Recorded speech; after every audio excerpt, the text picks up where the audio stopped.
যদি আবার ক্যাম্প নুর আলোয় 10 নম্বর জার্সিটা দৌড়ায়, যদি আবারও বাম্পা থেকে বেরিয়ে আসে সেই বাঁকানো শট, আর গ্যালারি একসাথে চিৎকার করে ওঠে মেসি মেসি বজ্রধ্বনিতে। বার্সেলোনার ইতিহাসের সঙ্গে যেন আষ্টে পৃষ্ঠে জড়িয়ে আছে সেই এক নাম, লিওনেল আন্দ্রেস মেসি। গোলের পর গোল, ট্রফির পর ট্রফি, লাল নীল জার্সিতে তিনি লিখেছেন এক সোনালী সাম্রাজ্যের গল্প।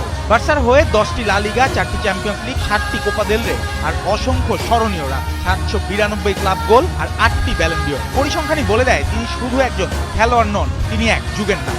কিন্তু 2021 সালের সেই অশ্রুসিক্ত বিদায় যেন আজও অসমাপ্ত। সমর্থকদের সামনে শেষবারের মতো মাঠে নেমে বিদায় জানানোর সুযোগ পাননি আর্জেন্টাইন এই জাদুকর। গত ডিসেম্বরে পুনর্নির্মাণাধীন ক্যাম্প নুতে হঠাৎ উপস্থিত হয়ে আবেগ ছুঁয়ে দেন মেসি। পরে সামাজিক মাধ্যমে লেখেন, আমি এমন এক জায়গায় ফিরেছি যেটাকে আমি হৃদয় দিয়ে মিস করি, আশা করি একদিন আবার ফিরব। এই এক বার্তাতেই যেন কাতালানদের হৃদয় জ্বালিয়ে দেয় নতুন আশার স্ফুলিঙ্গ। আর সেই আশাকে নির্বাচনী প্রতিশ্রুতিতে রূপ দিলেন প্রেসিডেন্ট প্রার্থী মার্ক সিরিয়া। শহরের ব্যস্ততম মোড়ে 24x18 মিটারের বিশাল ব্যানার, মেসির হাতে বার্তার জার্সি আর বার্তা ফেরার টাইম।